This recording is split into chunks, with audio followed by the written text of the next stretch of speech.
सर्वदेवमय रथ का वर्णन, शिव जी का उस रथ पर चढ़कर युद्ध के लिए प्रस्थान, उनका पशुपति नाम पड़ने का कारण, शिव जी द्वारा गणेश का पूजन और त्रिपुरदाह मय दानव का त्रिपुर से जीवित बच निकलना। व्यास जी ने कहा, शैल प्रवर सनत कुमार जी, आपकी बुद्धि बड़ी उत्तम है। आप सर्वज्ञ हैं तात। आपने परमेश्वर शिव की जो कथा सुनाई है वह अत्यंत अद्भुत है। अब बुद्धिमान विश्वकर्मा ने शिव जी के लिए जिस देवमय एवं परमोत्कृष्ट दिव्य रथ का निर्माण किया था उसका वर्णन कीजिए। सूत जी कहते हैं, मुनि, व्यास जी की यह बात सुनकर मुनीश्वर सनत कुमार शिव जी के चरण कमलों का स्मरण करके बोले, महाबुद्धिमान मुनिवर व्यास जी, मैं शिव जी के पादे पद्यों का स्मरण करके अपनी बुद्धि के अनुसार रथ के निर्माण की कथा का वर्णन करता हूँ, सुनो। तदनंतर विश्वकर्मा ने रुद्रदेव के लिए बड़े यत्न से आदर पूर्वक सर्वलोकमय दिव्य रथ की रचना की। वह सर्वसम्मत तथा सर्वभूतमय रथ का सुवर्ण का बना हुआ था। उसके दाहिने चक्र में सूर्य और वाम चक्र में चंद्रमा विराजमान थे। दाहिने चक्र में 12 अरे लगे हुए थे, जिसमें 12 सूर्य प्रतिष्ठित थे, और बायां पहिया 16 अरों से युक्त था, जिनमें चंद्रमा की 16 कलाएं विराजमान थीं। उत्तम व्रत का पालन करने वाले विपेंद्र, अश्विनी आदि सभी 27 नक्षत्र भी उस वाम चक्र की ही शोभा बढ़ा रहे थे। विप्रश्रेष्ठ 6 ऋतुओं उन दोनों पहियों की नेमी बनी थी। अंतरिक्ष रथ का अग्रभाग हुआ और मंदरांचल ने रथ की बैठक का स्थान ग्रहण किया। उदयाचल और अस्ताचल ये दोनों उस रथ के कुबर हुए। महामेरु अधिष्ठान हुआ और शाखा पर्वत उसके आश्रय स्थान हुए। संवत्सर उस रथ का वेग, उत्तरायण और दक्षिणायन दोनों लोह धारक मुहूर्त बंधुर बनकर कलाएं उसकी कीलें हुई। काष्ठाएं उसका घोड़ा, नासिका रूप अग्रभाग, क्षण, अक्षदंड, निमेष, अनुकर्ष, नीचे का काठ और लव ईश दंड हुए। दुलोक इस रथ की बरूथ ऊपरी पर्दा तथा स्वर्ग और मोक्ष ध्वजाएं हुई। अभ्रमु ऐरावत की पत्नी और कामधेनु जुए का अंतिम छोर पर स्थित हुए। अव्यक्त प्रकृति उसका ईशा दंड, बुद्धि नडवल, अहंकार कोना और पंच महाभूत उसका बल थे। मुनिश्रेष्ठ इंद्रियां उसके चारों ओर से विभूषित कर रही थीं और श्रद्धा उसकी रथ की चाल थी। उस समय वेदों के 6 अंग ही उसके भूषण और पुराण, न्याय, मीमांसा तथा धर्मशास्त्र उपभूषण हुए। संपूर्ण शुभ लक्षणों से युक्त बल संपन्न श्रेष्ठ मंत्र घंटा के स्थान पत्र हुए और वर्ण तथा आश्रम उसके पाद बने। सहस्र फणों से सुशोभित शेष नाग बंधुन रंजू हुए और दिशाएं तथा उपदिशाएं उसके पाद बनी। पुष्कर आदि तीर्थों ने रत्न जटित स्वर्णमय पताकाओं का स्थान ग्रहण किया और चारों समुद्र उस रथ के आच्छादन वस्त्र बने। गंगा आदि सभी श्रेष्ठ सरिताओं ने सुंदर स्त्रियों का रूप धारण किया और समस्त आभूषणों से विभूषित हो हाथ में चंवल ले यत्र तत्र स्थित होकर वे रथ की शोभा बढ़ाने लगी। आभा आदि 7 वायुओं ने स्वर्णमय उत्तम सोपान का काम संभाला। लोकालोक पर्वत उसके चारों ओर का उपसोपान और मानस आदि सरोवर उसके सुंदर बाहरी विषम स्थान हुए। सारे वर्षाचल उसके चारों ओर के पाश बने और नीचे के लोकों के निवासी उस रथ का तल का भाग हुए। देवादिदेव भगवान ब्रह्मा लगाम पकड़ने वाले सारथी हुए और ब्रह्मा देवत ओमकार उन ब्रह्मदेव का चाबुक हुआ। आकार ने विशाल छत्र का रूप धारण किया। मंदराचल पार्श्व भाग का दंड हुआ। शैलराज हिमालय धनुष और स्वयं नागराज शेष उसकी प्रत्यपंजा बने। श्रुति रूपनी सरस्वती देवी उस धनुष की घंटा हुई और महातेजस्वी विष्णु बाण तथा अग्नि उस बाण की नोक बने। मुने, चारों वेद उस रथ में जुतने वाले 4 घोड़े कहे गए हैं।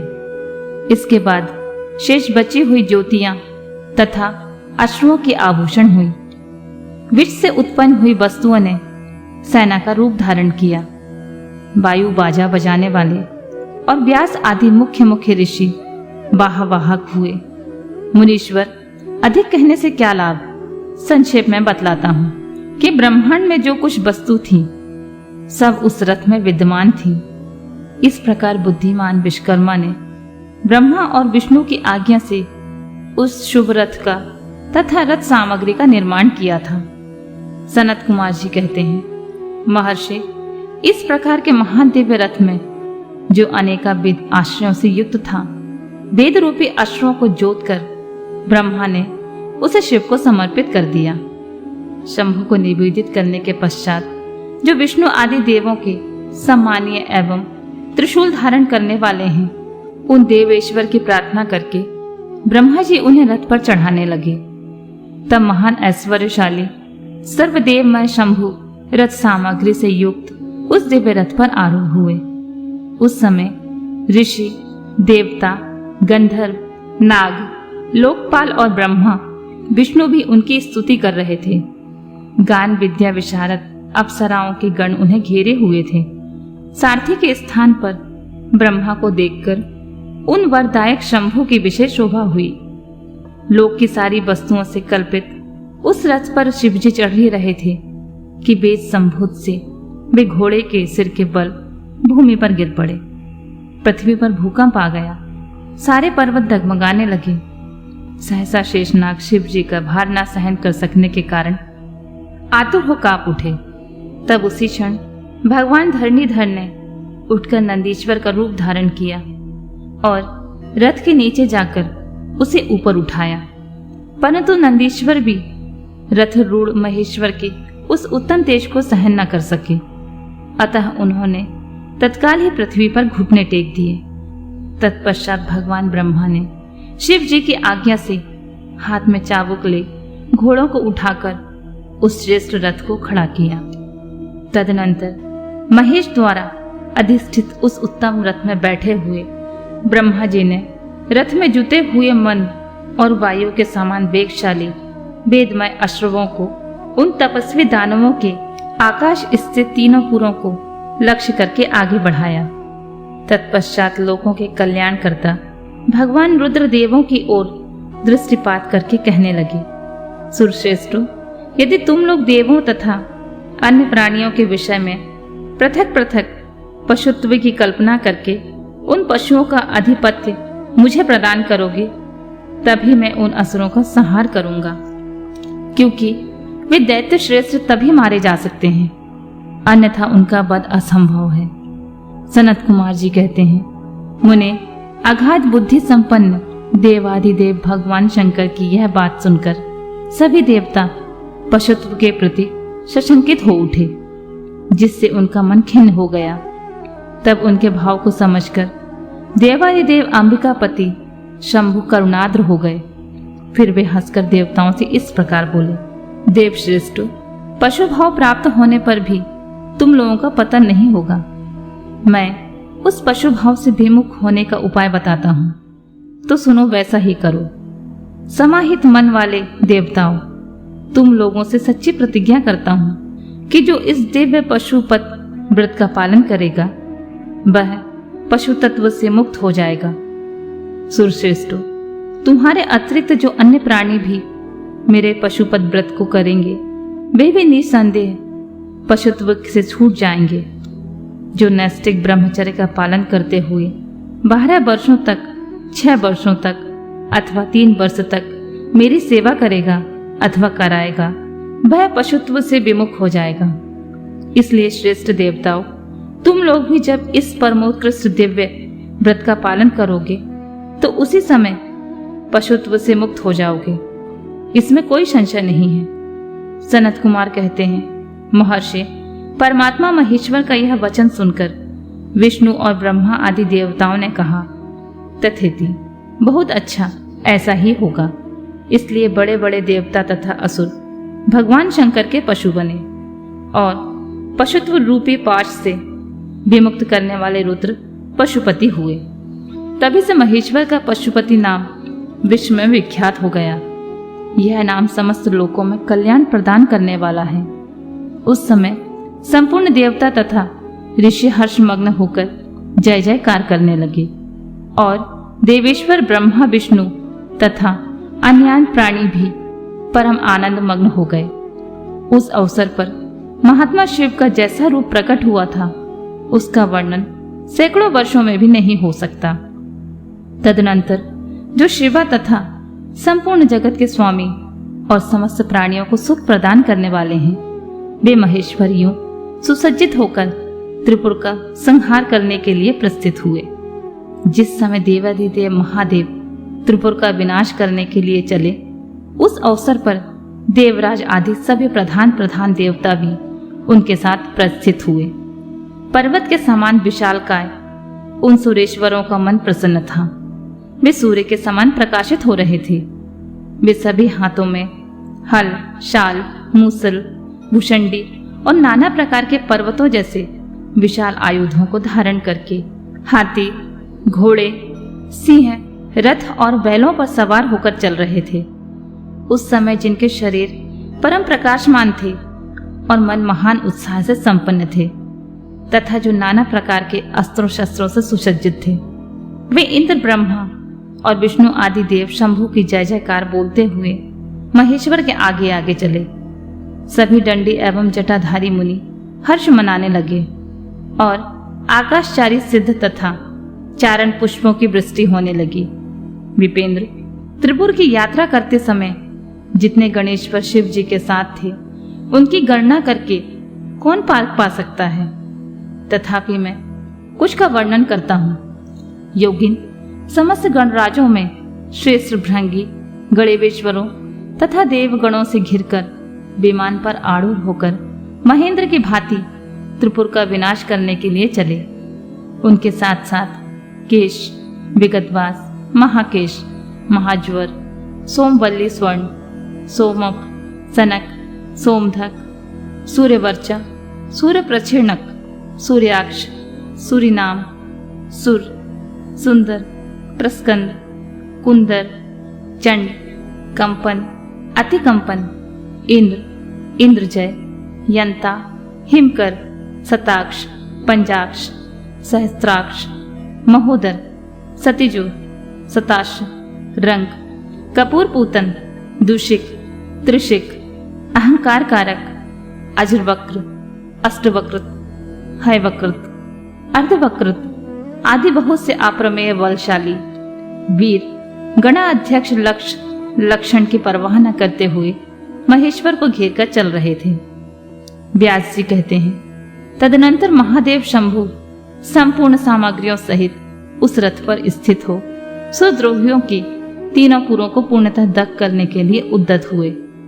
उन्होंने रथ के शीर्ष स्थान पर स्थित हो उस महान अद्भुत धनुष पर प्रत्यंचा चढ़ाई और उस पर उत्तम बाण का संघान करके वे रोषोवेश में ओंठ को चाटने लगी।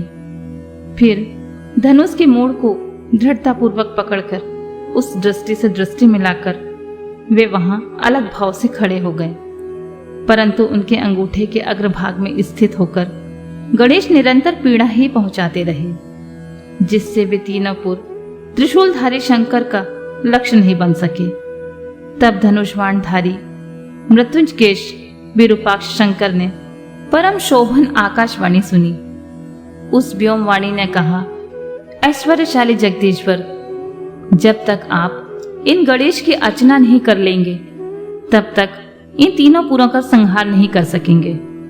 तब ऐसी बात सुनकर अंधकार सुर के निहंता भगवान शिव ने भद्रकाली को बुलाकर गजानन का पूजन किया।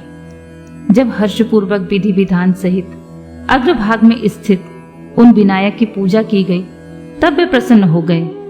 फिर तो भगवान शंकर को उन तारक पुत्र महामनस्वी दैत्यों के तीनों नगर यथोक्त रूप से आकाश में स्थित देख पड़े। इस विषय में कुछ लोग ऐसा कहते हैं कि जब शिव जी स्वयं स्वतंत्र पर ब्रह्मा सगुण, निर्गुण, सबके द्वारा अलक्ष स्वामी, परमात्मा निरंजन, पंचदेवमय, पंचदेवों के उपास्य और परात्पर प्रभु हैं। वे ही सबके उपास्य हैं, उनका उपास्य कोई नहीं है। तब सबके वंदनीय पर ब्रह्मा स्वरूप उन देवेश्वर महेश्वर के विषय में यह बात उचित नहीं जान पड़ती है कि उनकी कार्य सिद्धि अन्य की कृपा पर अविलंबित हो, परंतु मुने उन देवाधिदेव वरदानी महेश्वर के चरित्र में लीलावश सब कुछ घटित हो सकता है। अस्तु, इस प्रकार जब गणाधिप का पूजन करके महादेव जी स्थित हुए, तब वे तीनों पुर कालवश शीघ्र ही एकता को प्राप्त हो गए। मुने उन त्रिपुरों के परस्पर मिल जाने, एक हो जाने पर महान आत्मबल से संपन्न देवताओं को महान हर्ष हुआ। तब संपूर्ण देवगण, सिद्ध और परमर्षि अष्टमूर्तिधारी शिव की स्तुति करके उच्च स्वर में जय जयकार करने लगे। उस समय ब्रह्मा और जगदीश्वर विष्णु ने कहा, महेश्वर, तारक के पुत्र उन त्रिपुर निवासी दैत्यों का वध का समय आ गया है। विभो, इसलिए ये पुर एकता को प्राप्त हो गए हैं। अतः देवेश, जब तक ये पुर पुनः विलग न हो, उसके पहले ही आप बाण छोड़कर इन्हें भस्म कर डालिए और देवताओं का कार्य सिद्ध कीजिए। मुनि तदनंतर शिव जी ने धनुष की डोरी चढ़ाकर उस पर पूज्य पशुपतास्त्र नामक बाण से संघान किया और उसे वे त्रिपुर पर छोड़ने का विचार करने लगे। शंकर जी ने जिस समय अपने अद्भुत धनुष को खींचा, उस समय अभिजीत मुहूर्त चल रहा था। उन्होंने धनुष की टंकार तथा दुसहर सिंहनाद करके अपना नाम घोषित किया और उन महासुरों को ललकार कर करोड़ों सूर्यों के समान प्रकाशमान उस भीषण बाण को उन पर छोड़ दिया। तब जिसके नोक पर अग्निदेव प्रतिष्ठित थे और जो विशेष रूप से पाप का विनाशक तथा विष्णुमय था, उस महान जावल्यमान शीघ्रगामी बाण ने उस त्रिपुर निवासी दैत्यों को दग्ध कर दिया। तत्पश्चात वे तीनों पुर भी भस्म हो गए और एक साथ चारों समुद्र रूपी मेखला वाली भूमि पर गिर पड़े। उस समय शिव जी की पूजा का अतिक्रमण कर देने के कारण सैकड़ों दैत्य उस बाण स्थित अग्नि में जलकर हाहाकार मचा रहे थे। तब भाइयों सहित तारकाक्ष जलने लगा और उसने अपने स्वामी भक्त वत्सल भगवान शंकर का स्मरण किया और मन ही मन महादेव को देखकर परम भक्ति पूर्वक नाना प्रकार का विलाप करता हुआ उनसे कहने लगा। तारकाक्ष बोला, भव, आप हम पर प्रसन्न हैं, यह हमें ज्ञात हो गया है। इस सत्य के प्रभाव से आप फिर कब भाइयों सहित हमें दग्ध करेंगे? भगवान, जो देवता और असुरों के लिए आप प्राय हैं, वह आपके हाथ में मरण रूप दुर्लभ लाभ हमें प्राप्त हो गया। अब जिस जिस योनि में हम जन्म धारण करें, वहां हमारी बुद्धि आपकी भक्ति से भावित रहे।